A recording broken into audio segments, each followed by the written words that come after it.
আপনারা জানেন যে আজকে ইলেকশন কমিশনে জাতীয় নাগরিক পার্টি এনসিপির পক্ষ থেকে দল নিবন্ধনের জন্য যে সকল কাগজপত্র এবং আবেদন সকল শর্তাবলী পূরণ করে আমরা আমাদের সেই কাগজপত্র এবং আমাদের আবেদন আজকে নির্বাচন কমিশন বরাবর দাখিল করেছি।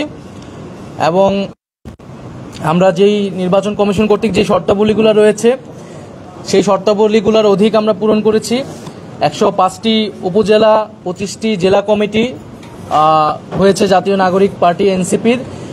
এছাড়াও প্রতিটি উপজেলায় 200 জন সমর্থকের যে ফর্ম পূরণ করতে হয় এবং প্রতিটা জেলা এবং উপজেলায় অফিস নিতে হয়, সেটার অফিসিয়াল চুক্তি লাগে। সেই সকল কাগজপত্র সহ আমাদের গঠনতন্ত্র এর আগের দিন জেনারেল আমাদের সাধারণ সভায় পাশ হয়েছে খসড়া গঠনতন্ত্র, সেই গঠনতন্ত্র সহ আরও সকল কাগজপত্র আমরা একসাথে সবকিছু আজকে নির্বাচন কমিশন বরাবর জমা দিয়েছি। এবং আমরা আশাবাদী যে আমরা খুব দ্রুত সময়ের মধ্যেই আমরা জাতীয় নাগরিক পার্টি এনসিপি নিবন্ধন পাবে, নিবন্ধিত দল হিসেবে জনগণের কাছে যাবে। আর আপনারা ইতিমধ্যে জেনেছেন যে আমরা আমাদের যে মার্কা দলীয় প্রতীক সেটার জন্য আমরা 3টি মার্কার আমরা আবেদন করেছি। 3টি মার্কার জন্য শাপলা, কলম এবং মোবাইল, কিন্তু আমাদের প্রথম পছন্দ হচ্ছে শাপলা। এবং আমরা আশা করছি যে জনগণের মার্কা হিসেবে, গণঅভ্যুত্থানের মার্কা হিসেবে, সাধারণ গ্রাম বাংলার প্রতীক হিসেবে শাপলা মার্কা হিসেবে জাতীয় নাগরিক পার্টি পাবে। এবং এই শাপলা মার্কা নিয়েই আমরা আগামী দিনে জনগণের ভিতরে কাজ করব, নির্বাচনে অংশগ্রহণ করব। এছাড়া আমরা প্রধান নির্বাচন কমিশনের সাথে কথা বলেছি, শুভেচ্ছা বিনিময় করেছি। সেখানে আমরা প্রবাসী ভোটাধিকারের যে বিষয়টি, সেই বিষয়টি বলেছি। সেখানে জাতীয় নাগরিক পার্টির যে প্রস্তাবনা এর আগেও ইলেকশন কমিশন এসে দিয়ে যাওয়া হয়েছিল, সেটি সম্পর্কে আমরা আমাদের জোর দাবি জানিয়েছি যাতে প্রবাসীদের ভোটাধিকার যে কোনো মূল্যে রক্ষা করা হয়। এবং ওনারা এখনও সিদ্ধান্ত নেয়নি যে কোন প্রক্রিয়ায় প্রবাসী ভোটাধিকারটা নিশ্চিত করা হবে। ওনারা বলেছেন এটা দ্রুত সময়ের মধ্যে নিশ্চিত করা হবে। যদি আপনাদের প্রশ্ন থাকে। হচ্ছে যে আপনারা দলীয় প্রতীক হিসেবে শাপলাকে চেয়েছেন, ইতিমধ্যে এটা প্রশ্ন হচ্ছে যে শাপলা বাংলাদেশের জাতীয় একটা প্রতীককে আপনারা আপনাদের মার্কা হিসেবে চাইলেন, এটা কেন? বাংলাদেশের নির্বাচন কমিশনের যে আইন, আমরা সেই আইনগুলো পর্যালোচনা করেছি। আমরা দেখেছি সেই আইনগুলোতে এই ধরনের কোনো বাধা নিষেধ নাই। জাতীয় ফল হিসেবে কাঁঠাল একটি দলের মার্কা হিসেবে অলরেডি রয়েছে। সো সেক্ষেত্রে আমরা কোনো সমস্যা দেখিনি বলে আমরা এটিতে আমরা আবেদন করেছি। এবং জাতীয় প্রতীকের একটা কথা আসছে, জাতীয় প্রতীক কিন্তু কেবল শাপলা নয়, শাপলা, ধানের শীষ, তারকা এগুলো মিলিয়ে কিন্তু জাতীয় প্রতীক। সেক্ষেত্রে আপনারা দেখবেন ধানের শীষ এবং তারকা বা তারা এই দুটি দলের মার্কা হিসেবে রয়েছে। ফলে সেক্ষেত্রে কোনো ধরনের আইনগত সমস্যা আমরা দেখি না। নির্বাচন কমিশনের সাথে আমরা এই বিষয়ে কথা বলেছি। আমরা শাপলাকে মার্কা হিসেবে নিয়েছি, যে শাপলা গ্রাম বাংলার আমাদের যে সাধারণ মানুষ, আমাদের যে নদীমাতৃক বাংলাদেশ, আমাদের যে খেটে খাওয়া মানুষ, তাদের সকলের কাছে পরিচিত একটি বিষয় হচ্ছে শাপলা। সেই জায়গা থেকে আমরা মনে করেছি যে জাতীয় নাগরিক পার্টি এনসিপি যেহেতু সাধারণ মানুষের, সাধারণ জনগণের দল হিসেবে গণ অভ্যুত্থানের মধ্য দিয়ে প্রতিষ্ঠিত হয়েছে এবং সাধারণ মানুষের জন্য তারা কাজ করবে, রাজনীতি করবে, সেই জায়গা থেকে বিবেচনা থেকে আমরা শাপলাকে সর্বোচ্চ প্রায়োরিটি দিয়ে আমরা আবেদন করেছি শাপলার জন্য।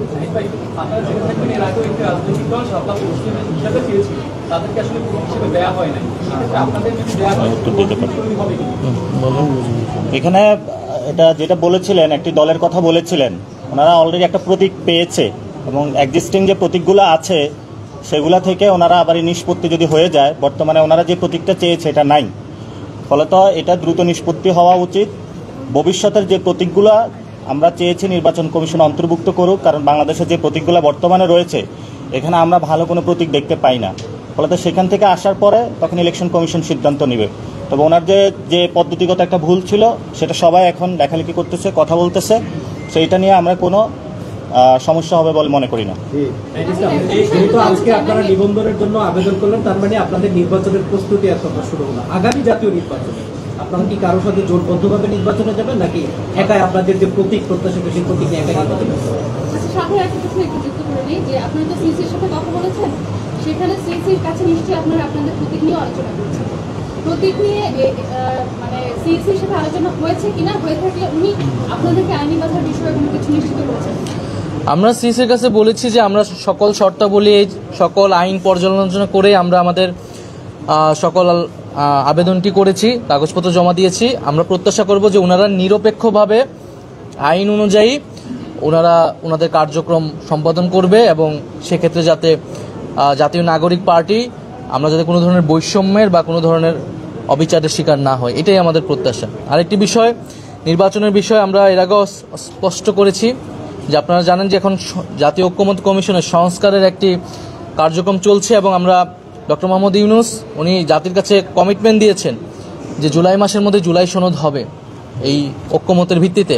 ফলে আমাদের কাছে এখনও প্রধান প্রায়োরিটি হচ্ছে কিন্তু সংস্কার। ফলে সংস্কারের উপর নির্ভর করেই নির্বাচনের বিষয়ে আমরা আসলে সিদ্ধান্ত নিব। আর জাতীয় নাগরিক পার্টি এনসিপি আমরা বলেছি যে জুলাই ঘোষণাপত্র এবং সংস্কার এবং গণপরিষদ এবং বিচারের রোডম্যাপ এই সকল কিছু মিলে আমাদের এই মুহূর্তের রাজনীতি। তো সেক্ষেত্রে একটা নিয়মতান্ত্রিক প্রক্রিয়া হিসেবে একটা রাজনৈতিক দলকে আসলে নিবন্ধন নিতে হয়, শর্তাবলী পূরণ করতে হয়, আবেদন করতে, আমরা সেই নিয়মতান্ত্রিক কাজটাই করছি। কিন্তু আমাদের এখনও প্রধান প্রায়োরিটি, প্রধান কাজের জায়গাটা হচ্ছে সংস্কার এবং যে বিচার, সেই বিচারগুলো নিশ্চিত করা এবং গণঅভ্যুত্থানের যে আকাঙ্ক্ষা ছিল এবং আমরা জানি যে আপনারা জানেন যে জুলাই আসতেছে সামনে এবং সেই জুলাই মাসে যাতে আমরা আমাদের সে গণঅভ্যুত্থানের আকাঙ্ক্ষাগুলোর যে বাস্তবায়ন এবং গত এক বছরের মধ্যে আমরা আসলে কেন পারলাম না, আমাদের সীমাবদ্ধতাগুলো কি এবং এই সরকার থাকা অবস্থায় সামনের সময়গুলো আমরা কিভাবে কাজে লাগিয়ে সেই দাবিগুলো পূরণ করব, সে বিষয়ে আমরা কাজ করব। ধন্যবাদ।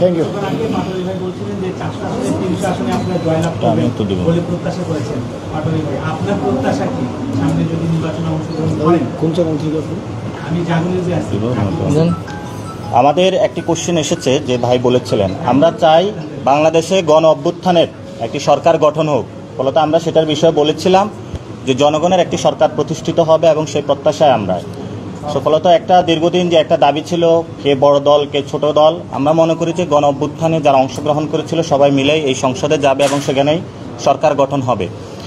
আর আমাদের আজকের যে এখানে আমরা নিবন্ধন কার্যক্রমের জন্য সব কিছু জমা দিয়েছি, সাংবাদিক ভাইদের জ্ঞাতার্থে জানাচ্ছি আমাদের ভবিষ্যতে আমাদের দল থেকে স্বাক্ষরিত আহ্বায়ক এবং সদস্য সচিবের স্বাক্ষরিত সাইনে 3 জনকে দায়িত্ব দেওয়া হয়েছে। আমি আপনাদের সামনে তাদেরকে পরিচয় করিয়ে দিচ্ছি, তাদের সাথে আপনারা যোগাযোগ রাখবেন, আমাদের সব ইনফরমেশন তাদের কাছে থাকবে, আমাদের ইলেকশন রিলেটেড সম্পর্কিত সব কিছু। খালেদ সাইফুল্লাহ আছেন আমার বামে এবং জহুরুল ইসলাম মুসাভাই আছেন আর আমি টিম লিড হিসাবে থাকবো। আপনারা এই 3 জন ব্যক্তির সাথে যোগাযোগ করবেন, আমরা প্রেস রিলিজের মধ্যে দিয়ে নাম্বারগুলো আপনাদের সাথে দিয়ে দিব। ইনশাল্লাহ আপনাদের সাথে কথা হবে, দেখা হবে রাজপথে। ইনশাল্লাহ আমাদের যদি পারি পার্লামেন্টে আমরা একসাথে যাবো ইনশাল্লাহ, আপনারা প্রস্তুতি নেন। শেষ হয়ে গেছে।